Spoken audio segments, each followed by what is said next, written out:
अस्सलाम वालेकुम my YouTube family. कैसे हैं आप सब? मैं अल्लाह का शुक्र है बेहतर हूँ। और आज की वीडियो जो है वो मुझे एक रिक्वेस्ट आई थी, बल्कि एक दो रिक्वेस्ट आई थी जो कि प्राइवेट काम के हवाले से कुछ चीज़ें जानना चाह रही थी। तो मैंने उन्हें कहा था कि मैं वीडियो ज़रूर बनाऊँगी, बस मसरूफ़ियत की वजह से मैं वीडियो नहीं अपलोड कर सकी। तो आज मैंने सोचा है कि मैं उनके लिए वीडियो बना देती हूँ, थोड़ा सा उन्हें गाइड कर देती हूँ। वैसे तो ऑलरेडी मैं अपने चैनल पे प्राइवेट काम के हवाले से भी वीडियो डाल चुकी हूँ, या जो हम फूड पांडा के साथ काम करते हैं उसकी वीडियोस तो आप देख ही रहे होते हैं। लेकिन प्राइवेट काम के हवाले से भी मैं काफ़ी वीडियोस डाली हुई हैं। मैं भी कि उनकी नज़रों से नहीं गुज़री। और प्राइवेट काम भी मैं करते हुए मुझे 12 साल हो गए हैं, बल्कि अभी 13वां साल है कि मैं जब से काम कर रही हूँ। तो मैंने स्टार्टिंग जो थी वो प्राइवेट काम से ही की थी, और उसके बाद अभी 4 साल से मैं फूड पांडा के साथ काम कर रही हूँ। तो इसमें डिफरेंस बस यही है कि जब आप प्राइवेट काम करते हैं तो आप कस्टमर की चॉइस का खाना उनको बना के देते हैं। फूड पांडा पे भी हम चॉइस का खाना ही बनाते हैं, लेकिन इसमें ये होता है कि हमने एक चीज़ बनाई होती है और वो मुख्तलिफ़ कस्टमर हमसे ले रहे होते हैं। जैसे कि किसी को मिर्चें ज़्यादा पसंद हैं, किसी को कम पसंद हैं, किसी को ऑयल कम ज़्यादा पसंद है, तो वो हमें फिर थोड़ा सा बैलेंस करके चलना पड़ता है। अदरवाइज़ ये है कि एक ही खाना बना के हम मुख्तलिफ़ कस्टमर को सेल कर रहे होते हैं। लेकिन जब आप प्राइवेट काम करते हैं तो उसमें ये होता है कि हर एक कस्टमर को आप अलग अलग डील करते हैं। यानी अगर आपको कस्टमर कोई ऑर्डर करता है तो आप जो है उसकी टेस्ट के हिसाब से उसको खाना बना के देते हैं। जैसे उसका स्पाइस लेवल, उसका ऑयल का लेवल, या जो भी चीज़ें वो आपको डिमांड करता है कस्टमर, आपको उस हिसाब से काम करके देना होता है। मैं प्राइवेट काम ऐसे ही करती थी। जैसा कि मैं अगर आपको मिसाल दूं कि अगर मुझे एक दिन में 2 से 3 बिरयानी के ऑर्डर्स अगर आए हुए हैं, तो मैं कभी भी एक बिरयानी बना के और उसको डिवाइड नहीं करती थी। मैं हर कस्टमर के लिए अलग बिरयानी बनाती थी और उसको उनके स्पाइस के हिसाब से, उनके लेवल पे जैसे कि उनको खाना चाहिए उस लेवल का खाना बना के मैं उनको सर्व करती थी। तो प्राइवेट काम में तो एक ये चीज़ आपने बहुत जो है ना इस पे ध्यान देना है और इसी तरह काम करना है, क्योंकि इससे जो है कस्टमर पे बहुत अच्छा असर पड़ता है और कस्टमर फिर आपके पास बार बार आते हैं। क्योंकि जब आपको कोई होम शेफ्स को जैसे कोई ऑर्डर करता है तो उसके पीछे मकसद यही होता है कि जैसे घर का खाना जैसे हम घर पे बनाते हैं तो उसी तरह का खाना हमें मिले। तो जब हम इस तरह से उनको डील करते हैं तो उससे ये होता है कि हमारे कस्टमर जो हैं वो सेटिस्फाई रहते हैं और हमें बार बार ऑर्डर भी करते हैं। इवन कि मैं अगर कबाब वगैरह भी बनाती थी तो मैं वो भी, अभी जैसे मैं एक ही मैंने कबाब बनाई हुई है और मैं वो दे रही होती हूँ, सैंडविच में भी डाल रही होती हूँ, अंडा शामी टिक्की जैसे मैंने लगाई होती है उसमें भी, नॉर्मल कबाब भी, एक ही कबाब बने हुए जो मैं देती हूँ। लेकिन जब मैं प्राइवेट काम कर रही हूँ तो मैं हर बंदे के लिए, जैसे कोई किसी ने मुझे कहा है जी कि मुझे शामी कबाब चाहिए, तो मैं उसकी डिमांड के हिसाब से उसको जैसे किसी को पुदीना ज़्यादा उसमें चाहिए होता है, किसी को धनिया ज़्यादा चाहिए होता है, कोई भी स्पाइस लेवल किसी को ज़्यादा चाहिए होता है, किसी को कम चाहिए होता है। तो उस हिसाब से फिर हम प्राइवेट जो काम करते हैं वो करके देते हैं। ठीक है, ये सारी बात बताने का मकसद जो है ना वो मैं आगे चल के आपको बताती हूँ कि हम क्यों ये काम इस तरह से करते हैं और हमें इसका क्या फ़ायदा भी होता है और हम इससे कैसे कमाते हैं। यानी ये मेन जो है कमाने के लिए आपको मैं ये सारे टिप्स दे रही हूँ कि अगर आप एक अच्छी अर्निंग करना चाहती हैं तो आप इस तरह से अपना काम प्राइवेट स्टार्ट कर सकती हैं। अब आगे जी बात कि प्राइवेट काम आपने कैसे करना है। तो प्राइवेट काम करने के लिए जो जैसे कि मैं पहले भी बता चुकी हूँ कि आपको अपना एक पेज बनाना पड़ेगा और उस पेज के थ्रू मुख्तलिफ फेसबुक पे जाके आपको अपने पेज की एडवर्टाइजमेंट करनी पड़ेगी मुख्तलिफ फूड पेजेस पे, और उसके थ्रू आपको ऑर्डर्स आएंगे। और मुझे भी ऐसे ही आते थे, मेरा एक्सपीरियंस है, मैं इसलिए आपको बता रही हूँ।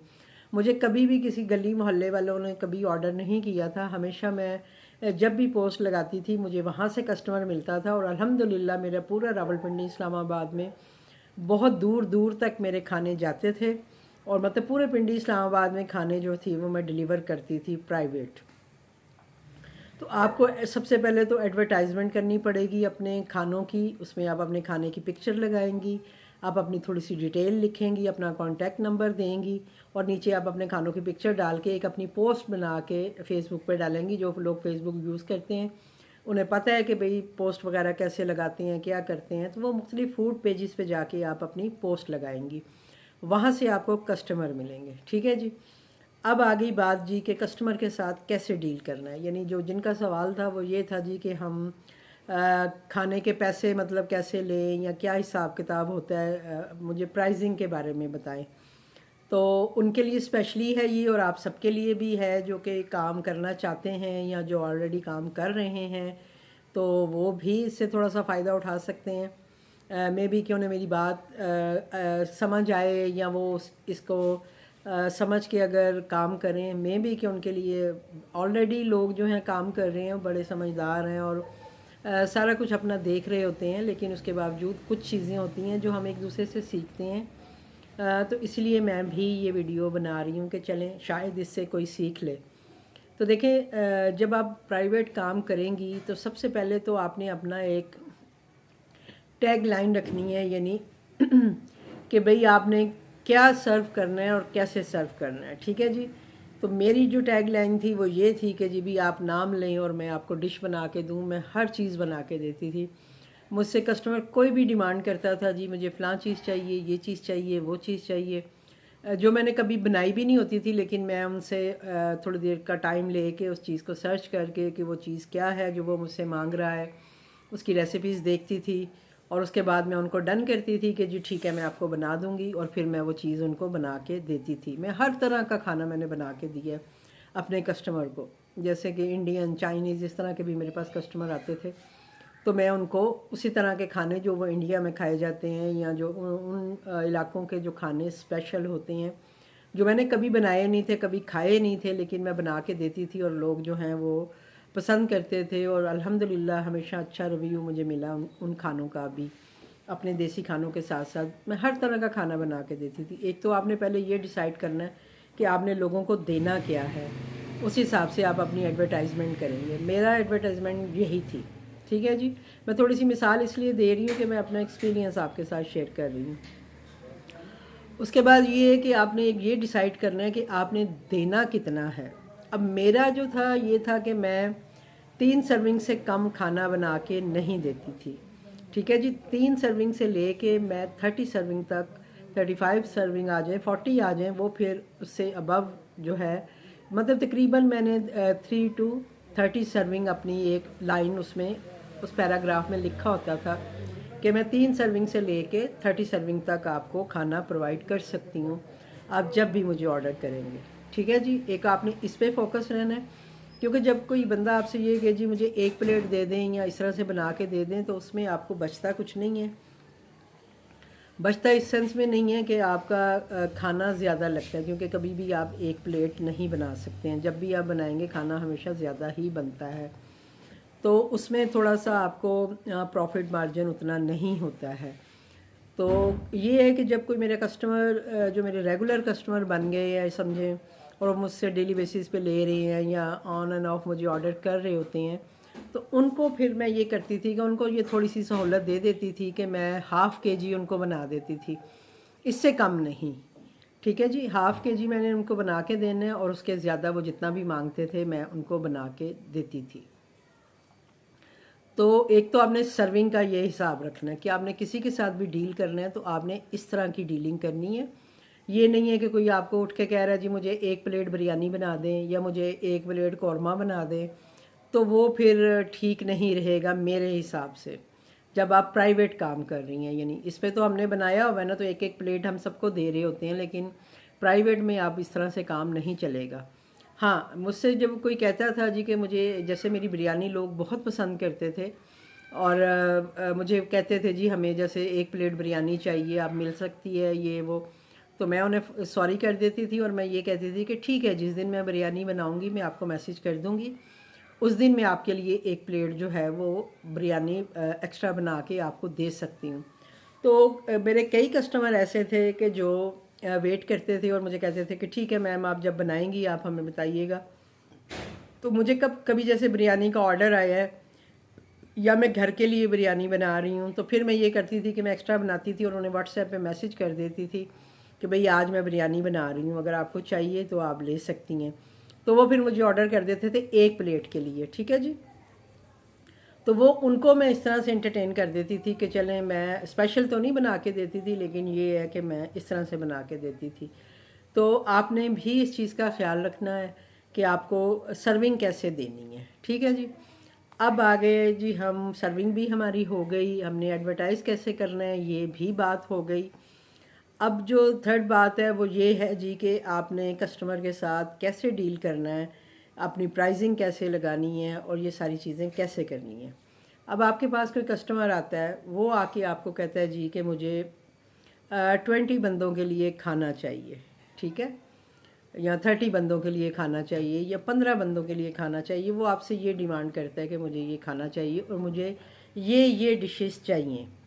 तो अब आप बताएं कि आप मुझे कितना, मतलब मुझे खाना, ये खाना कितने में पड़ेगा या कितना बना के देंगे, ये सारी चीज़ें वो आप उससे डिस्कस करेंगी। तो जब आप उनसे डिस्कस करेंगी तो सबसे पहले आप उनसे यही पूछेंगी जी कि क्वांटिटी जो है वो आप मुझे बताएंगी, क्वांटिटी मैं, आप अपना एक बताएंगी, क्योंकि मैं जैसे एक किलो बिरयानी है उसकी मैं 6 से 7 सर्विंग निकालती हूँ, समझें। और जैसे 1 किलो चिकन की कढ़ाई है तो वो मैं 4 सर्विंग देती हूँ।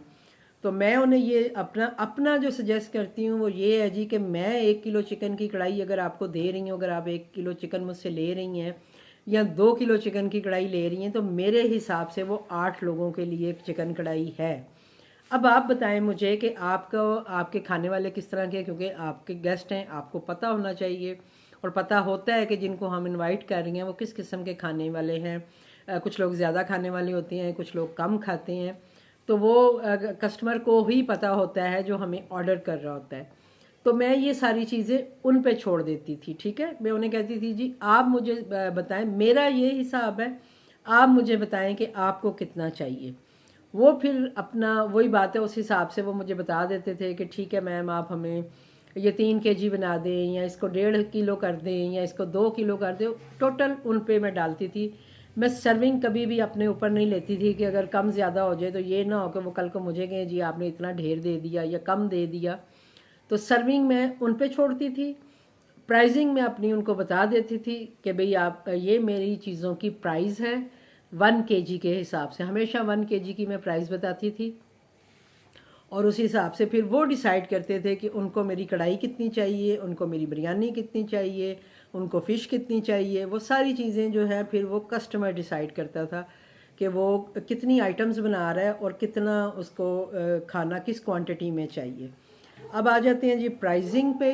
तो प्राइसिंग में ये है कि प्राइसिंग में आप ये कर सकती हैं कि देखें, जैसे चिकन कढ़ाई है या कोई भी ऐसी चीज़ है, एक मैं मिसाल आपको अब देती हूँ कि जैसे चिकन जो है वो आजकल हमारे यहाँ, तो अभी मैंने पिछले दिनों पता किया था, 850 रुपये किलो हुआ था। तो कम से कम भी जो अभी जो रेट जा रहा है, जब मैं देती थी अपना ये सारा खाना, तो मैं एक रफली आपको बता देती हूँ कि मैं उस वक़्त भी 1500 में चिकन कढ़ाई 1 kg की देती थी। कोई भी मुझसे मांगता था, 1500 रेट होता था मेरा चिकन कढ़ाई का, 1500 ही तकरीबन मेरा रेट होता था बिरयानी वगैरह का। वो भी ये कि 1 kg चिकन और 1 kg राइस के साथ मैं उनको बना के देती थी और 1500 में मैं बना के देती थी। और जो मटन आइटम होती थी वो हम लोग 3000 में मतलब देते थे। जितनी भी मटन की आइटम होती थी वो 1 kg की आइटम जो भी है वो हम 3000 में देते थे। और कभी कभी जैसे प्राइस की कुछ चीज़ों के हाई हुए होते हैं, जैसे टमाटर बहुत महंगे हुए होते हैं, प्याज बहुत महंगा हुआ होता है, तो उस हिसाब से 100-200 रुपये हम ऊपर नीचे भी कर लेते थे।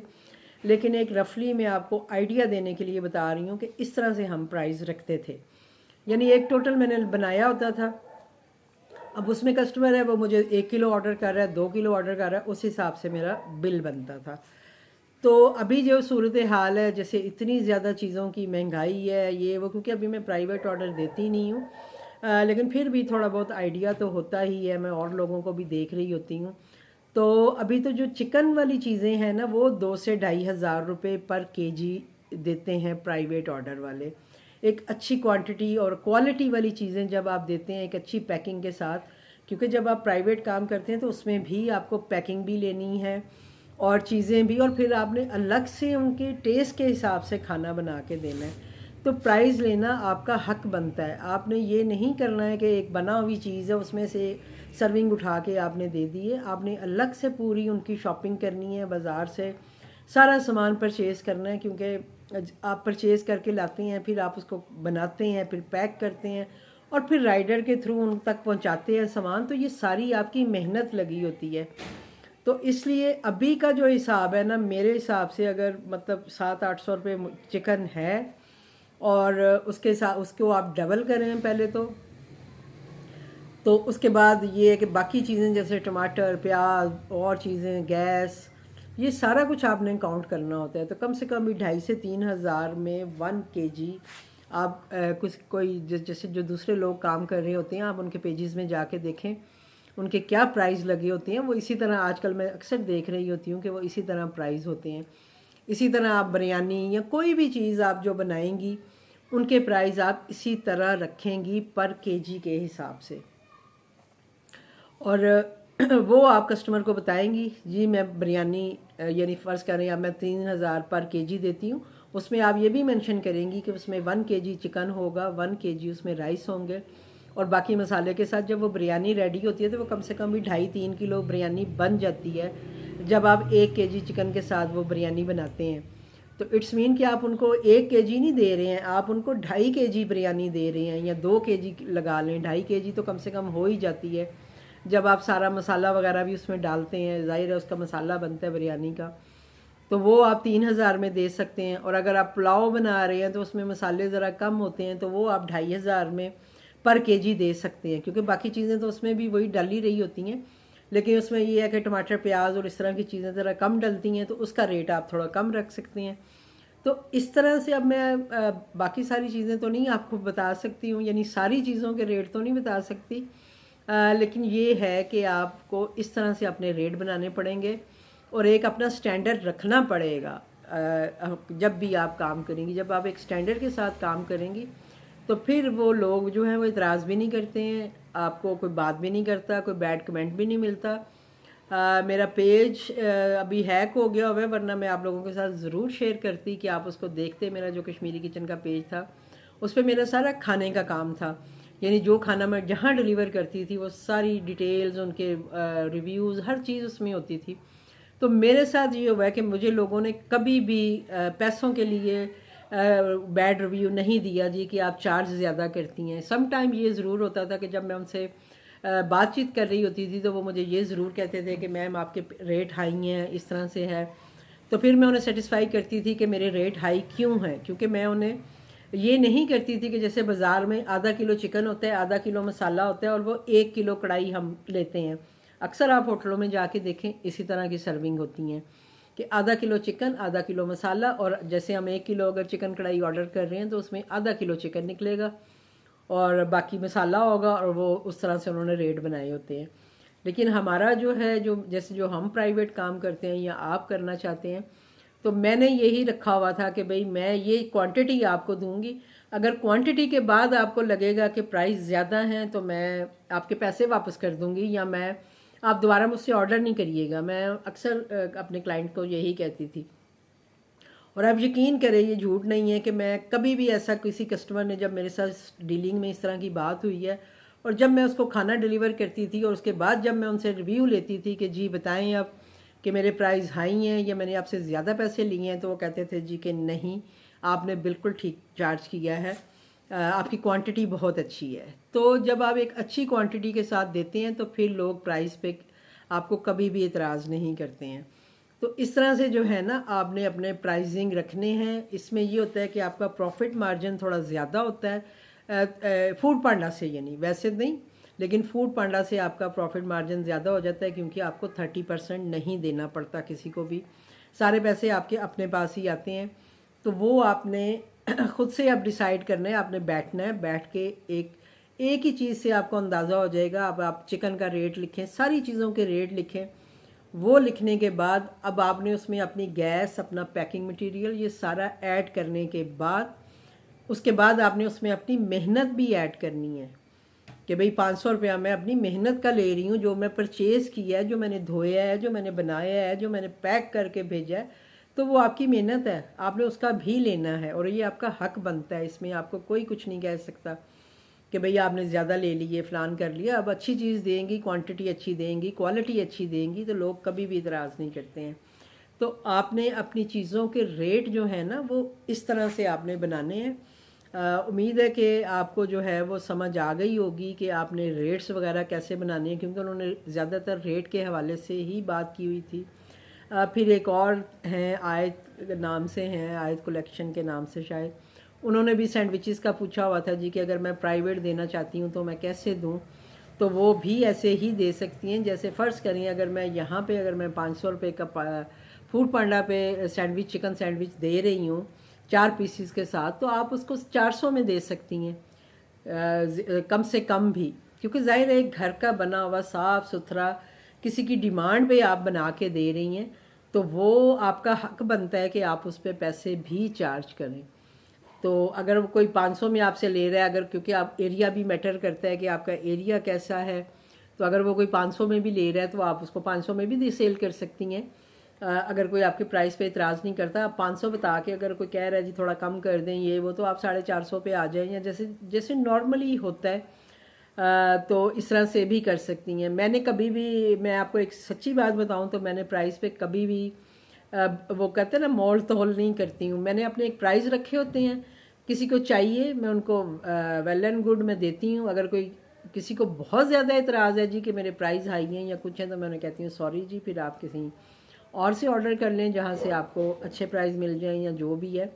मैं प्राइस पे कभी भी नीचे नहीं आती हूँ, यानी मतलब कि मैंने जो अपने प्राइस रखे होते हैं मैं उसी हिसाब से उनके साथ डील करती हूँ और उसी हिसाब से उनको देती हूँ। ठीक है जी। तो मेरा ख़्याल है कि प्राइसिंग शायद मैंने कवर कर दी है कि आपको प्राइसिंग के बारे में किस तरह से डील करना है। तो आपने कस्टमर को ये सारा जस्ट अपने एक प्राइस आपने एक पेपर पे लिख लेने हैं, अपने पास एक डायरी में लिख के रखने हैं, और जब आपसे कोई कस्टमर किसी भी खाने की डिमांड करता है तो आप उसके प्राइस उनको बता सकती हैं जी कि मैं 1 केजी इतने में दे रही हूँ। चाहे वो कोई चटनी है, कोई सलाद है, कोई मीठी डिशें हैं, जो भी है वो आप प्राइस अपने एक डायरी में लिख के रखेंगी। मेरे पास पूरा, मैंने प्राइवेट काम के लिए भी अपना एक मेन्यू कार्ड बनाया हुआ था, पेपर था मेरा, मैंने उसको प्रिंट करवाया हुआ था। और ये है कि वो मैं कभी जब खाना डिलीवर करती थी तो वो मैं उसके साथ भेज देती थी, या कोई व्हाट्सएप पे मांगता था तो मैं उसे वो अपना भेज देती थी, जिसमें कि मेरी स्पेशल डिशेस सारी लिखी होती थी और उसके आगे उनकी प्राइस लिखी होती थी कि मैं कौन सी चीज़ कितनी क्वांटिटी में और कितने में दे रही हूँ। तो वो कस्टमर के पास ऑटोमेटिकली चला जाता है, तो वो खुद ही देख लेते हैं, फिर उनको जो चीज़ सूट करती है वो उनमें से वो ले लेते हैं। जो नॉर्मल खाने होते थे जैसे दाल सब्ज़ी, तो वो जब मुझे कोई कहता था कि भाई ये चाहिए तो वो मैं उन्हें फिर वैसे बता देती थी। लेकिन जो मेरी स्पेशल आइटम थी सारी, हर तरह का कबाब, और जैसे चिकन आइटम्स थी, बोनलेस आइटम थी, फ़िश की आइटम थी, चावलों वाली आइटम थी, या स्वीट डिशेस थी, ये मैंने पूरा अपना एक मेन्यू बनाया हुआ था और उसमें मैंने स्पेशल चीज़ें सारी लिखी हुई थी। और उसके अलावा फिर मेरा होता था कि जी इसके अलावा आपको जो चाहिए वो आपको मिल जाएगा। तो वो लोगों को फिर इतना लंबी चौड़ी बहस की ज़रूरत नहीं पड़ती, आप उन्हें अपना मेन्यू कार्ड भेज देते हैं कि भाई आजकल तो व्हाट्सएप पे ही होता है सारा कुछ। मेरे ख़्याल है मेरे पास कोई मेरा पुराना मेरी पिक्चर्स पड़ी होंगी, मैं किसी दिन आपके साथ शेयर करूँगी किसी वीडियो में, उसकी स्क्रीन वीडियो बना के शायद हो जाए वो, क्योंकि मुझे इतना आता नहीं है करना ये, लेकिन मैं कोशिश करूँगी कि मैं वो आपके साथ शेयर करूँ जिससे आपको अंदाज़ा हो कि मैंने कैसे मेन्यू कार्ड बनाया हुआ था। मेरा मेन्यू कार्ड जो है ना वो भी ऐसे ही था कि जैसे चिकन आइटम है तो वो सारा एक पेज पे चिकन आइटम है, एक पे मटन है, एक पे बीफ है, एक पे मेरी सलाद चटनियाँ हैं, एक में स्वीट डिशेस हैं, एक कार्ड पे मेरे यानी जो है ये होते हैं क्या उसे कहते हैं कबाब वगैरह हर तरह के, एक मेरा अरेबिक फूड का कार्ड होता था। कार्ड मीन्स के पेपर मैंने बनाया हुआ था, मेरी बेटी ने मुझे डिज़ाइन करके वो सारा प्रिंट करके मतलब मैंने रखा हुआ था, यानी तो वो मैं व्हाट्सएप पे सबको भेज देती थी। तो फिर ये है कि फिर इतनी प्राइस पे बहस नहीं होती थी जी कि ये क्या है वो क्या है, क्योंकि एक साफ़ चीज़ उनको लिखी हुई थी, वो उनके पास जाती थी। हाँ, जब मैं पाकिस्तान में आई तब मुझे थोड़ा सा ये मुश्किल हुआ कि यहाँ पे तो रोज़ चीज़ों के रेट जो हैं वो आगे पीछे हो जाते हैं। कुछ अर्सा तो मैंने उन्हीं पेपर्स के साथ अपना काम स्टार्ट किया, वहाँ मैंने रियालों में लिखा हुआ था, यहाँ आके मैंने चेंज उसको किया, मेरी चीज़ें वही रहीं, लेकिन आगे मैंने प्राइस जो थे वो रुपीज़ में डाल दिए। लेकिन कुछ अर्से बाद मैंने देखा भी ये क्या हो गया, भी आज टमाटर 100 रुपये हैं तो कल 300 रुपये मिल रहे होते हैं, आज मुर्गी 500 है और कल इतने। क्योंकि हम लोग वहाँ रहे हैं तो वहाँ पे 24-25 सालों में मुर्गी 11 रियाल से ऊपर गई नहीं है, वो 11 रियाल की ही मिलती थी, चाहे गर्मी हो चाहे सर्दी हो, साल का कोई भी सीज़न हो, चाहे ईद हो चाहे बकरा ईद हो, वहाँ पे चीज़ों के रेट जो थे ना वो एक ही रहते थे। तो इसलिए मुझे वहाँ मुश्किल नहीं होती थी, वहाँ मैं इजीली एक ही रेट मैंने रखा हुआ था, वो पेपर बनाए हुए थे, वो मैं अपना मेन्यू सेंड कर देती थी। अब जब मैं आई पाकिस्तान में और यहाँ आके जब मैंने रेट्स देखे तो यहाँ तो समझ ही नहीं मुझे आती थी। मैं कहती थी यार मैं क्या करूँ। अब ज़ाहिरी बात है मैं किसी को जब वो अपना मेन्यू कार्ड भेज रही हूँ तो उस पर वो रेट देख रहा है और अब मैं उसे बता रही हूँ नहीं भाई ये कढ़ाई तो मैं अब 1500 में नहीं दूँगी, ये मैं आपको 2000 में दूँगी। तो एक दो कस्टमर ने इस पर बैक भी किया, उन्होंने कहा जी कि नहीं हमें आपसे खाना नहीं लेना, आपने जो हमें मेन्यू कार्ड भेजा था उस पर आपने 1500 लिखा हुआ है और ऐसे आप 2000 मांग रही हैं, तो ये तो गलत बात है, ये तो यूँ है ये तो वो है, तो हम नहीं लेंगे आपसे खाना, हमारा ऑर्डर कैंसिल कर दें ये वो। तो मैं उन्हें कहती थी ठीक है आप कैंसिल कर दें, लेकिन मैं क्या करूँ, अगर मुझे टमाटर इतने महंगे मिल रहे हैं, ये चीज़ें इतनी महंगी मिल रही है, तो मैं कैसे आपको 1500 में दे दूँ, मैं नहीं दे सकती। ये मैं आपको मिसाल दे रही हूँ। तो उसके बाद फिर मैंने ये किया था, मैंने फिर उसका ये हल ढूंढा। मैंने कहा ये तो बहुत मुश्किल बात है कि वाकई में मैं जब किसी को अपना मेन्यू कार्ड भेजती हूँ, अब उसमें 100 रुपये की चीज़ लिखी हुई है और इस वक्त वो मुझे चीज़ 300 में पड़ रही है, तो मैं 100 रुपये में कैसे उनको दे दूँ। फिर मैंने ये किया कि मैंने अपनी प्राइसिंग सारी उनके आगे से हटा दी। जस्ट मुझसे कोई मांगता था ना कि आप अपना मेन्यू कार्ड भेज दें, तो मैं उन्हें अपना जो पेपर मतलब जो पिक्चर्स थी वो भेज देती थी और साथ में उन्हें कह देती थी कि भाई आपको इनमें से जिसकी प्राइस पूछनी है इन खानों में से आप वो मुझसे पूछ सकती हैं, वो मैं आपको बता दूंगी कि वो कितने की मेरी चीज़ है। तो ये भी थोड़ा सा फिर इजी हो गया था कि लोग चले मेरी आइटम्स देख लेते थे कि भाई इनके पास क्या क्या आइटम अवेलेबल हैं, ये क्या क्या बना के दे सकती हैं। तो फिर उस हिसाब से वो मुझसे पूछ लेते थे जी ये मलाई हांडी की कितना प्राइस है या फ़लानी चीज़ का कितना प्राइस है। वो फिर मैं उन्हें अलग से बताती थी जी ये इतने की चीज़ है, ये इतने की चीज़ है। फिर उनका दिल करता था वो ऑर्डर करते थे, दिल नहीं कर रहा। या सम टाइम होता था कि वो अगर किलो करना चाह रहे हैं तो वो हाफ़ के जी कर देते थे या कुछ इस तरह से। कुछ टेस्ट करने के लिए भी मतलब लेते थे कि भी हम पहली दफ़ा ले रहे हैं तो हमें थोड़ा कम बना दें, तो मैं उनको आधा केजी बना देती थी उस वक़्त। लेकिन ये है कि इसी तरह से ये काम जो है ना वो चलता रहा है। तो प्राइसिंग आपको इस तरह से अपनी एडजस्ट करनी पड़ेगी और एक अलग से आपको अपना जो है ना प्राइसिंग के लिए एक अपने जहन को हाज़िर रखना पड़ेगा और हर कस्टमर को जो है आप उसी तरह से डील करेंगी कि भाई आपने प्राइसिंग कैसे करनी है, क्या करना है। और एक सबसे इम्पोर्टेंट बात जो आप अपने प्राइवेट कस्टमर के साथ डील करेंगी वो सबसे इम्पोर्टेंट ये है कि आप उनको राइडर के हवाले से भी इन्फॉर्म करेंगी कि आप जो खाना उनको दे रही हैं उसके डिलीवरी चार्जेस आप दे रही हैं या कस्टमर देगा। ये भी ज़रूर मेक श्योर करिएगा। या तो आप ये कर सकती हैं कि आप अपने खाने के अंदर ही वो पैसे ऐड कर दें, यानी जैसे आपने 2000 की चिकन कढ़ाई दी है और उसके बाद आप एक ना अपना एक रख लें जी कि 200-250 रुपया डिलीवरी चार्जेस। अभी तो खैर इतने नहीं हैं, अभी तो ज़्यादा ही हो गए होंगे, लेकिन ज़्यादातर लोगों ने इसी तरह के स्टैंडर्ड चार्जेस रखे होते हैं कि वो 250 में 300 में डिलीवरी कर देते हैं। जैसे लिख देते हैं जी कि पिंडी के अंदर इतने की डिलीवरी या इस्लामाबाद में जा रहा है तो वो इतने की डिलीवरी चार्जेस या मतलब वो इंक्लूड कर लेते हैं अपने खाने के अंदर। लेकिन ये है कि मैंने इसमें भी कभी अपने सर नहीं लिया। मैंने हमेशा कस्टमर से पूछ के उनको डिलीवरी चार्जेस उनके ऊपर रखे हैं, क्योंकि मैं कहीं से भी मुझे ऑर्डर आता था, जब वो मैं अपने खाने का प्राइसिंग सारा कुछ उनके साथ डन कर लेती थी, ऑर्डर डन करती थी, फिर उसके बाद मैं उन्हें पूछती थी कि जी आपका मतलब आपको खाना कहाँ डिलीवर करना है, आपका एरिया कौन सा है। जब वो मुझे एरिया बताते थे तो मैं उन्हें फिर कहती थी कि जी मैं बाइकिया, अभी आजकल जैसे येंगो है, इन ड्राइव है, इनके थ्रू जब हम खाना डिलीवर करते हैं तो मैं उन्हें ये कहती थी कि भाई आपके एरिया के हिसाब से आपके जितने भी पैसे बनेंगे उस राइड पे वो आप पे करेंगी, वो मैं पे नहीं करूँगी ना। मैं जस्ट आपसे अपने खाने के पैसे लूँगी और बाकी जो है वो आप पे करेंगी। तो हमेशा हुआ है कि कस्टमर ने एग्री किया है, कभी भी किसी कस्टमर ने ये नहीं कहा जी कि नहीं हम क्यों दें, आप दें या ऐसे दें या वैसे दें। नो, मैं पहले बात करती थी तो वो एग्री करते थे कि ठीक है जी, हम जितने भी डिलीवरी चार्जेस बनेंगे वो हम आपको दे देंगे, मतलब वो राइडर को दे देंगे।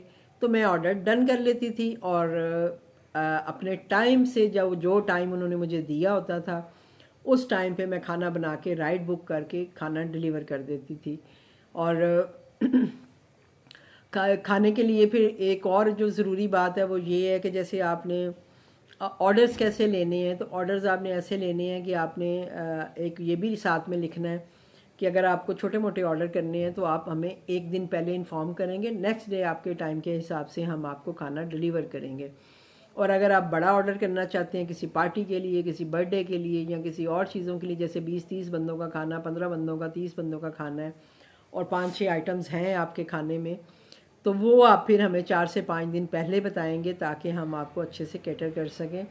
क्योंकि ज़ाहिरी बात है हम इतनी चीज़ें रखते नहीं हैं। मुझे भी कभी भी ऑर्डर आता था, मैं हमेशा चिकन, गोश्त, जो भी चीज़ें चाहिए होती थी, इवन के कबाब वगैरह बनाने हैं, कुछ इस तरह की चीज़ें हैं, कोई फ़िश मैरिनेट करनी है, तो वो मुझे जब पहले से ऑर्डर मिला होता था तो फिर मैं ये सारी चीज़ें जो हैं अपना प्रिपेयर करके रखती थी। बनाती मैं उसी दिन थी जब मुझे देना होता था, लेकिन जैसे कबाब वगैरह या इस तरह की चीज़ें जो है वो मैं प्रिपेयर कर रही हूँ। मैं चिकन मंगवा के साफ़ करके रख रही हूँ, फ़िश मंगवा रही हूँ, गोश्त की ज़रूरत है वो मंगवा रही हूँ। समटाइम नागा होता है, गोश्त नहीं मिलता, तो वो आप पहले से मंगवा के रखते हो।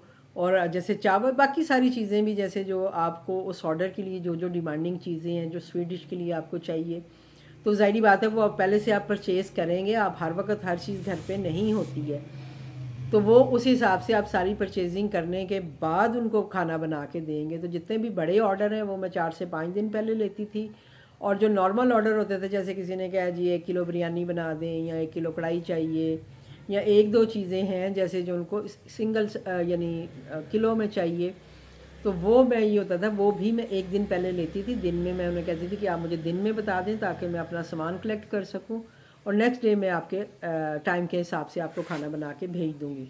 फिर अगले दिन मैं उठती थी और उठ के मैं देखती थी कि मुझे खाना कब डिलीवर करना है, उस हिसाब से मैं अपनी कुकिंग स्टार्ट करती थी। और फिर उसके हिसाब से मैं कुकिंग करके टाइम से आधा घंटा 1 घंटा पहले मैं राइडर के हवाले खाना कर देती थी कि उनको इतने बजे खाना पहुंच जाए। तो राइडर भी आप इसी तरह बुक कर सकती हैं इन ड्राइव के थ्रू। आजकल तो बहुत सारी सर्विसेज हैं।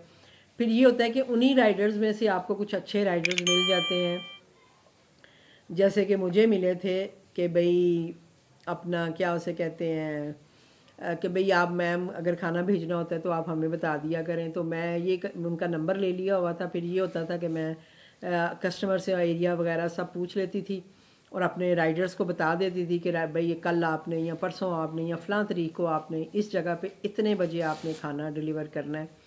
और वो आ जाते थे, मुझसे खाना लेते थे और ले जाते थे। वो मेरे लिए बहुत आसान हो गया था क्योंकि मुझे फिर उस वक्त बैठ के राइडर बुक नहीं करना पड़ता था। मैं उन राइडर्स को पहले से बताया होता था, वो मुझे पेमेंट भी कर जाते थे। मैं कस्टमर को बता देती थी कि मुझे पेमेंट कैसे आपने करनी है, इजी पैसा करना है, बैंक के थ्रू करनी है, यहाँ के आपने मुझे मेरे राइडर को पैसे देने हैं। उस वक्त तो मेरे पास जैज़ कैश ये वो नहीं था, तो मैं राइडर के थ्रू ही जो है ना पैसे भी लेती थी। मैं पहले पैसे नहीं लेती थी, मैं हमेशा खाना डिलीवर करवा के पैसे लेती थी। तो मैं उन्हें ये ज़रूर कह देती थी कि जी मैं आपने जो मेरा राइडर आएगा आपने उसको पेमेंट करनी है, उसको पेमेंट भी करनी है और उसको आपने डिलीवरी चार्जेस भी अलग से देने हैं। तो वो ये होता था कि जो राइडर मेरे पास आते थे उनको मैंने बताया होता था कि भाई मेरा 5,000 का ऑर्डर है, भाई मेरा 7,000 का ऑर्डर है, या भाई मेरा 3,000 का ऑर्डर है। तो वो जब मेरे पास आते थे तो वो मुझे 7,000, 3,000, 5,000 जितने का भी मेरा ऑर्डर होता था वो मुझे पकड़ाते थे, मुझसे खाना लेते थे और चले जाते थे। इससे ये होता था कि उनका चक्कर बच जाता था, उन्हें दोबारा मेरे पास नहीं आना पड़ता था, क्योंकि वो इन ड्राइव वगैरह के राइडर ही थे तो वो अपना काम करते रहते थे। तो वो ये करते थे कि मेरे से खाना उठाते थे और चले जाते थे, और वहाँ जाके वो राइडर कस्टमर से जो है डिलीवरी चार्जेस भी ले लेते थे और पैसे भी ले लेते थे। तो ये सारी चीज़ें आपको कस्टमर के साथ पहले से उनको ना सारी क्लियर करनी होती हैं। तो जब आप इस तरह से क्लियर करके अपने कस्टमर के साथ काम करेंगी तो आपको कभी भी मुश्किल नहीं होगी। आप यकीन करें कि अल्हम्दुलिल्लाह अल्हम्दुलिल्लाह कि मुझे कभी कोई मुश्किल नहीं हुई है, कभी कोई पैसों के मामले में परेशानी नहीं हुई है। जैसा कि मैं अक्सर ज़िक्र करती हूँ कि लोग मुझे बाहर के मुल्कों से भी ऑर्डर करते थे, ऑस्ट्रेलिया से, इंग्लैंड से, अपने रिलेटिव्स के लिए जो यहाँ पे हैं। मैंने बड़े बड़े ऑर्डर्स भी दिए हैं, मतलब दावतों के ऑर्डर्स भी दिए हैं। जैसे ईद की कोई दावत कर रहा है तो उन्होंने मुझे ऑर्डर किया है जी कि आप ये बना के मेरे घर में भेजें। 22-22, 25-25 हज़ार का मैंने ऑर्डर दिया है। तो इसी यकीन के साथ दिया है कि मुझे मेरे पैसे कहीं नहीं जाएंगे, मुझे मेरे पैसे मिल जाएंगे। और मैं जस्ट ऑर्डर, हालांकि वो मुझे ऑफ़र करते थे कि हम आपको हाफ़ पेमेंट भेज देते हैं, यूँ कर देते हैं। मैं कहती थी नहीं भाई, मैं जब खाना बना लूँगी, मैं जब खाना डिलीवर करूँगी, आप तब मुझे पैसे दीजिएगा। मुझे ऐसे, मैं कभी भी ऐसे पैसे नहीं लेती थी। पहले मैं पकड़ती नहीं थी, मैं कहती थी मैं खाना ना बना सकी, कुछ बीमार हो गई, कुछ हो गया तो मैं क्या करूँगी, मुश्किल हो जाएगी, तो मैं नहीं लेती थी। मैं हमेशा खाना डिलीवर करने के बाद पैसे लेती थी। तो आप यकीन करें कि बाहर से भी मुझे जो पेमेंट है वो बाद में आती थी। बाज़ दफ़ा होता था कि वो एक मेरी है क्लाइंट, ऑस्ट्रेलिया में शायद थी, उन्होंने मुझे बहुत वहाँ से भी बहुत क्लाइंट दिए थे। तो वो वहाँ से मुझे ऑर्डर करती होती थी और कई दफ़ा होता था वो कहती थी कि मैम मैं आपको 2-3 दिन में भेज दूँगी, इस तरह से कर दूँगी। मैं कहती थी कोई बात नहीं है। वो अपनी अम्मी अब्बू को यहाँ पे खाना डिलीवर करवाती थी। उनके अम्मी अब्बू यहाँ पे थे, इस्लामाबाद में बीमार थे, तो मैं उनके लिए स्पेशल खाने बना के उनको डिलीवर करवाती होती थी। वो कहती थी आपने डिलीवरी चार्जेस भी नहीं लेने हैं। वो मैं ख़ुद राइडर को फिर पैसे दे के भेजती होती थी कि भाई आपने वहाँ जाके पैसे नहीं लेने, आपने जस्ट ये खाना वहाँ पे जस्ट उनको खाना पकड़ा के आपने चले जाना है।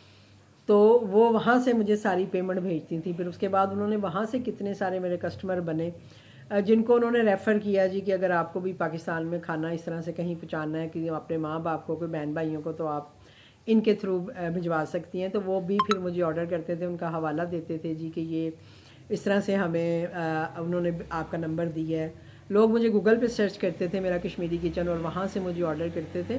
तो जब आप काम करते हो तो ईमानदारी से जब आप काम करते हो तो अल्लाह ताला भी आपका साथ देता है। आपकी नीयत अच्छी हो तो आपके साथ कभी भी बुरा नहीं होता है। आप अच्छी नीयत के साथ एक अच्छी होता है सम टाइम के कुछ चीज़ों में हमें इतना प्रॉफिट नहीं भी होता था। जब हम एक बल्क में ऑर्डर बना रहे होते थे तो कुछ किसी चीज़ में ज़रा प्रॉफिट हो जाता था, किसी चीज़ में नहीं भी होता था, तो वो फिर मिलजुल के काम चल जाता है। तो ये हमें करना पड़ता है। तो होपफुली कि जिनका भी ये क्वेश्चन था प्राइवेट काम करने के हवाले से, प्राइसिंग के हवाले से, तो मैंने उनको काफ़ी डिटेल में बता दिया है कि उन्होंने काम भी कैसे करना है, राइडर को कैसे हैंडल करना है और ये सारी चीज़ें कैसे करनी है। और अगर इसके बाद भी फिर भी कोई क्वेश्चन आपके जहन में हो तो प्लीज़ आप मुझसे पूछ सकते हैं। मैं इस पर भी ज़रूर आप लोगों के लिए डिटेल वीडियो बना दूँगी, कोई इशू नहीं है। मैं तो जब बोलने पे आती हूँ फिर मैं बोलती ही जाती हूँ। मेरा भाई भी मुझे कहता है, मैं अक्सर ज़िक्र करती हूँ कि मेरा भाई भी मेरी वीडियोस देख रहा होता है और मुझे कहता है कि भाई तुम बहुत बोलती हो, भाई आप बहुत बोलते हो। तो मैं कहती हूँ मैं क्या करूँ, फिर मुझे अपने व्यूवर्स को समझानी होती हैं चीज़ें और मुझे बार बार चीज़ें रिपीट भी करनी पड़ती हैं, मुझे बार बार बताना भी पड़ता है। वो फिर मुझे यही कहते हैं आपका बहुत स्टेमिना है कि आप इतना बोल लेते हो। तो ये सब आप लोगों के लिए, आप लोगों के प्यार के लिए है कि जो आप लोग मुझे इतना प्यार देते हैं, मुझ पर इतना भरोसा रखते हैं। आपको शायद तसल्ली हो जाती है मेरी बात सुन के, या आप मोटिवेट हो जाते हैं, तो मेरे लिए इससे बड़ी खुशी और कोई होती नहीं है। तो इसीलिए फिर मैं बैठ के तो ये सारी चीज़ें जो हैं वो आप लोगों के लिए कर रही होती हूँ। तो इंशाल्लाह अगर कोई बात रह गई होगी तो इंशाल्लाह मैं फिर कभी आपके साथ शेयर कर लूँगी। तो मिलती हूँ आपसे, अपना बहुत सारा ख्याल रखिएगा और प्लीज़ मुझे अपनी दुआओं में याद रखें कि मैं भी ठीक होके और अपना काम जो है वो उसको उसी तरह कर सकूं। और इंशाल्लाह मिलूँगी आपसे। अल्लाह हाफिज़।